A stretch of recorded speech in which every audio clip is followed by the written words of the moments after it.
Assalamualaikum warahmatullahi wabarakatuh. Perkenalkan, kami dari kelompok 5. Kami ingin mempresentasikan mengenai laporan SRS yang telah kami buat.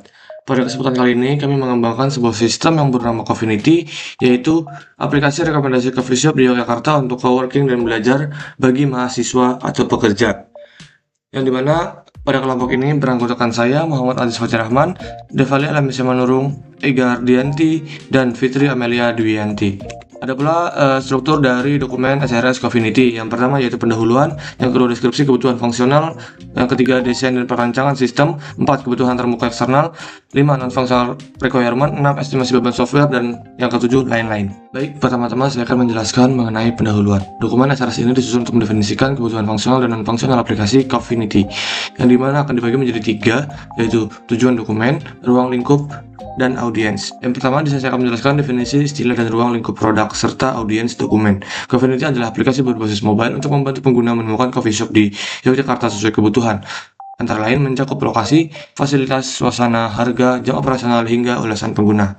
Dan ada beberapa fitur yang bisa digunakan oleh pengguna, yaitu pencarian, rekomendasi, filter, dan navigasi menuju lokasi. Ada pula audiens dokumen ini. Yang pertama yaitu tim pengembang, manajer proyek, perancang UI UX, penguji sistem, pemilik proyek, dan pengguna akhir. Istilah kunci yang digunakan pada laporan kali ini yaitu adalah SRS, Software Requirement Specification, UFC Work from Cafe, UCD User Centered Design, Moscow, GPS Rating and Review. Selanjutnya pada bagian deskripsi kebutuhan fungsional, ada beberapa fitur utama yang tersedia pada aplikasi ini untuk mendukung pencarian dan pemilihan coffee shop. Yang pertama yaitu filter wifi, yang kedua filter colokan dan harga, yang ketiga suasana dan fasilitas, yang keempat rating dan ulasan, yang kelima navigasi menuju lokasi, dan yang terakhir daftar favorit. Ada pula karakteristik pengguna dari aplikasi kami. Yang pertama yaitu mahasiswa, yang kedua itu freelancer, yang ketiga itu pelajar, yang dimana pencarian coffee shop ini tujuannya sama, yaitu mengerjakan tugas, bekerja, ataupun belajar. Baik, selanjutnya saya akan menjelaskan mengenai desain dan perancangan sistem yang terdiri dari basis data dan use case diagram pada aplikasi Cofinity. Di mana basis data pada aplikasi Cofinity berfungsi sebagai tempat untuk menyimpan data dan mengelola seluruh data yang digunakan oleh sistem. Perancangan basis data ini menggunakan Entity Relationship Diagram atau IRD, sehingga hubungan antar data itu dapat terlihat dengan jelas dan memudahkan proses pengembangan aplikasi. Baik, pada IRD Cofinity terdapat 6 entitas utama, yaitu user, coffee shop, favorit, rating, review, dan fasilitas. Di mana di entitas yang pertama yaitu user itu menyimpan seluruh data informasi terkait dengan akun pengguna seperti user ID, kemudian ada nama, email, password, foto profil, tanggal registrasi, dan waktu terakhir login. Selain itu, seorang pengguna juga dapat memberikan rating, menulis review, serta menyimpan beberapa coffee shop ke dalam daftar favorit. Yang kedua ada entitas coffee shop, di mana entitas ini dapat menyimpan informasi mengenai setiap coffee shop yang tersedia di aplikasi, seperti nama, alamat, koordinasi lokasi, jam operasional, kemudian kategori, harga, serta informasi lainnya yang akan ditampilkan kepada pengguna. Kemudian entitas yang ketiga adalah favorit, di mana entitas ini digunakan untuk menyimpan daftar coffee shop yang dipilih oleh pengguna sebagai favorit. Dengan adanya entitas ini, pengguna dapat dengan mudah menemukan kembali coffee shop yang sebelumnya telah disimpan. Selanjutnya ada entitas rating, di mana entitas ini dapat menyimpan nilai penilaian yang diberikan oleh pengguna terhadap suatu coffee shop. Nah, data ini akan menghubungkan pengguna dengan coffee shop melalui nilai rating yang diberikan. Kemudian ada entitas review, di mana entitas ini dapat menyimpan komentar atau ulasan pengguna mengenai coffee shop. Melalui entitas ini, pengguna dapat berbagi pengalaman sehingga dapat membantu pengguna lain dalam memilih coffee shop. Dan yang terakhir ada entitas fasilitas, berisi daftar fasilitas yang dimiliki oleh setiap coffee shop, seperti wifi, AC, musola, area parkir, maupun stop kontak. Setiap coffee shop dapat memiliki lebih dari satu fasilitas. Baik, selanjutnya adalah relasi antar entitas. Relasi pertama itu adalah user dengan favorit, yang dimana memiliki hubungan one to many, artinya satu pengguna dapat memiliki banyak coffee shop sebagai favoritnya. Kemudian yang kedua adalah relasi antara coffee shop dengan favorit, dimana satu coffee shop itu bisa disimpan oleh banyak pengguna. Kemudian berikutnya terdapat relasi antara user dengan rating dan coffee shop dengan rating, dimana menunjukkan bahwa pengguna dapat memberikan banyak rating, sedangkan satu coffee shop hanya dapat menerima banyak rating dari pengguna yang berbeda. Kemudian ada relasi antara user dengan review dan coffee shop dengan review, yang memungkinkan pengguna itu bisa memberikan banyak ulasan pada berbagai coffee shop. Dan yang terakhir adalah relasi antara coffee shop dengan fasilitas, di mana satu coffee shop itu bisa memiliki lebih dari satu fasilitas yang tersedia. Oke, baik, berikutnya saya akan menjelaskan terkait dengan diagram use case, di mana use case diagram yang digunakan itu akan menggambarkan interaksi antara aktor, yaitu pengguna, dengan sistem Cofinity. Nah, diagram ini nantinya akan menunjukkan seluruh fungsi yang dapat digunakan oleh pengguna selama menggunakan aplikasi. Baik, pada diagram use case yang akan saya tampilkan ini, terdapat satu aktor utama, yaitu pengguna, di mana pengguna nanti bisa melakukan beberapa aktivitas.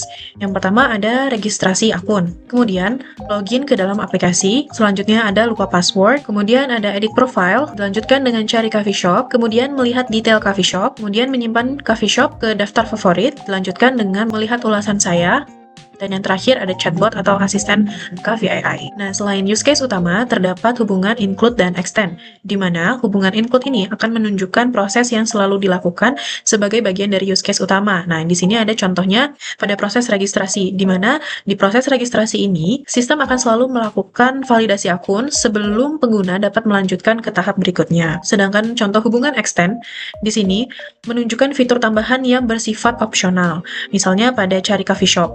Nah, cari coffee shop di sini, pengguna dapat menggunakan filter coffee shop untuk mempersempit hasil pencarian. Kemudian, pada detail coffee shop juga, pengguna dapat melihat nih, ulasan maupun menulis ulasan. Selain itu, dari fitur favorite coffee shop, pengguna bisa menyimpan coffee shop ke dalam daftar favorit. Oke, itu dia teman-teman penjelasan terkait dengan basis data dan use case diagram pada aplikasi Cofinity. Baik, selanjutnya saya akan persilakan teman saya untuk menjelaskan mengenai activity diagram dan class diagram. Assalamualaikum warahmatullahi wabarakatuh. Perkenalkan, nama saya Ega Ardianti dengan NIM 24000182222. Pada video ini saya akan menjelaskan mengenai bab 3 yang meliputi activity diagram dan class diagram. Baik, langsung saja kita masuk ke pembahasan, yaitu activity diagram. Jadi, activity diagram digunakan untuk menggambarkan alur aktivitas antara pengguna dan sistem pada setiap proses yang terdapat pada aplikasi Cofinity.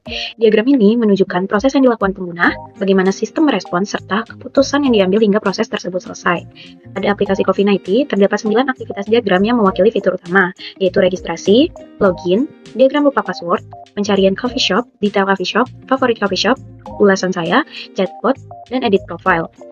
Baik, langsung saja di sini pada activity diagram registrasi, yang dimana pengguna mengisi data diri, kemudian sistem melakukan validasi sebelum akun akan disimpan ke database. Lalu pada fitur login, sistem memverifikasi email dan password sebelum pengguna dapat masuk ke halaman utama.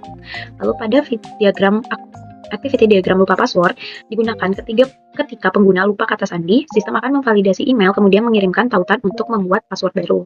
Lalu ada activity diagram pencarian coffee shop, yang dimana pengguna dapat mencari coffee shop berdasarkan nama maupun filter tertentu. Jadi sistem akan memproses pencarian dan menampilkan hasil yang sesuai yang diinginkan oleh pengguna.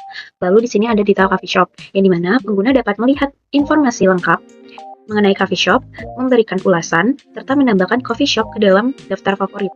Lalu di sini ada favorit coffee shop, yang dimana memungkinkan pengguna untuk melihat maupun menghapus data favorit. Lalu di sini ada ulasan saya, yang dimana memungkinkan pengguna untuk membuat ulasan mengenai review tentang coffee shop tersebut. Lalu di sini ada chatbot, yang dimana untuk membantu pengguna memperoleh rekomendasi maupun informasi mengenai coffee shop melalui percakapan dengan sistem.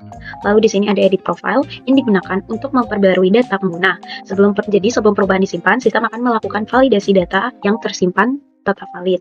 Lalu selanjutnya, melalui aktivitas diagram ini, setiap alur proses pada aplikasi Cofinity dapat dipahami dengan jelas, mulai dari interaksi pengguna hingga sistem memberikan respon.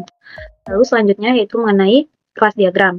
Jadi, kelas diagram digunakan untuk menggambarkan struktur kelas yang terdapat pada aplikasi Cofinity beserta atribut, metode, dan hubungan antar kelas.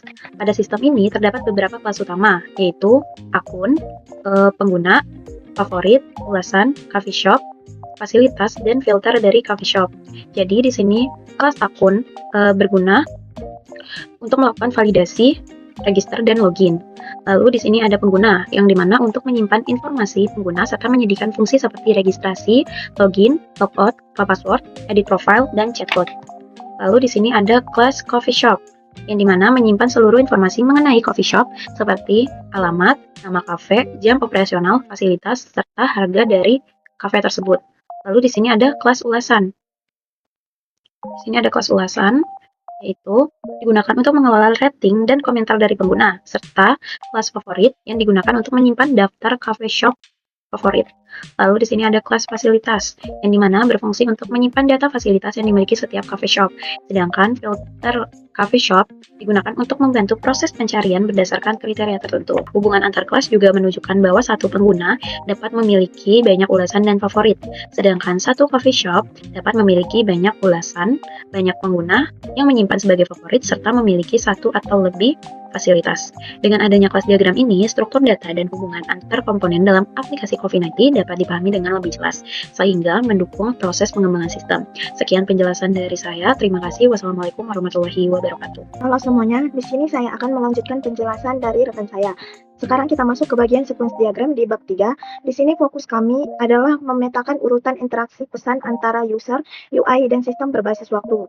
Alur pesan ini kami rancang untuk beberapa proses utama di aplikasi, mulai dari proses registrasi user, login user, pencarian coffee shop, melihat detail, menambah favorit, dan juga chatbot AI. Nah, di sini saya akan memperlihatkan sequence diagram dari registrasi, login user, lupa password, terus ada sequence diagram pencarian coffee shop, melihat detail coffee shop, menambah favorit, memberikan ulasan saya, dan juga chatbot AI. Untuk selanjutnya kita masuk ke bab 4 tentang kebutuhan antarmuka eksternal, biar pengguna nyaman pas pakai aplikasi. Kami membaginya menjadi dua, yaitu pertama user interface atau UCD.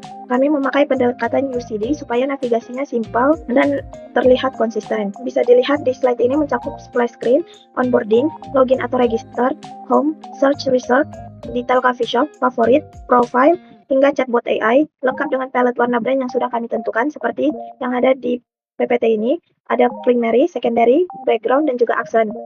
Lalu untuk selanjutnya, communication interface, untuk menghubungkan aplikasi dengan backend server. Ada protokol di mana HTTPS dan juga TCP atau IP untuk keamanan komunikasi data. Lalu ada format data JSON, pertukaran data pengguna, coffee shop, dan juga ulasan. Arsitektur REST API menghubungkan aplikasi dengan backend server.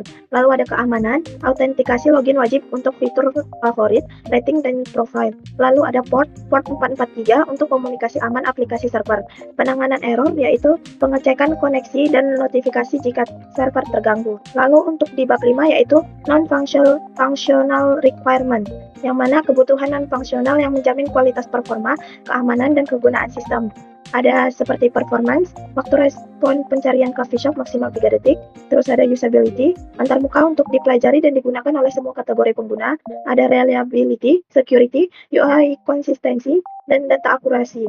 Nah, selanjutnya akan dijelaskan oleh rekan saya. Selanjutnya, saya akan menjelaskan mengenai estimasi beban software. Estimasi beban software pada aplikasi ini dihitung dengan metode use case point berdasarkan kompleksitas aktor dan use case. Pada sistem ini, diraih use case point 125,9, man hours effort 2,519, dan hari kerja kurang lebih 504 jika dibulatkan dengan waktu 5 jam per hari, dan estimasi biaya proyeknya 18,9 juta. Ada pula keterangan dari perhitungan yang telah kami buat. Yang pertama itu TTF-nya 1,045, yang kedua EF yaitu 0,92, yang ketiga unadjusted use case point ada 125, dan actor weighting itu 6, dan UCP-nya itu 125,9 yang diraih oleh 125 dikali dengan 6 dikali dengan 1,045 dikali dengan 0,92. Estimasi 2,519 hours menjadi dasar perencanaan jadwal, alokasi sumber daya tim, pengelolaan risiko, dan estimasi biaya pengembangan proyek Coffeenity secara menyeluruh. Selanjutnya saya akan menjelaskan mengenai asumsi, batasan, dan kebijakan. Yang pertama, asumsi terdiri dari koneksi internet pengguna stabil, server beroperasi selama 24/7, data coffee shop tervalidasi admin, perangkat memenuhi spesifikasi minimum. Yang kedua, batasan, yaitu tidak ada fitur offline menu, cakupan hanya wilayah Yogyakarta, tidak melayani transaksi ataupun pemesanan, dan akurasi bergantung data admin. Dan yang terakhir yaitu kebijakan khusus yang terdiri dari seluruh data via protokol HTTPS, konsistensi desain dan identitas visual, pemeliharaan dan pembaruan secara berkala, serta error handling aman dan informatif. Yang presentasi dari kelompok kami, saya harap presentasi ini dapat memberikan manfaat bagi penonton maupun pengguna sistem dari aplikasi kami. Kurang lebihnya mohon maaf. Wassalamualaikum warahmatullahi wabarakatuh.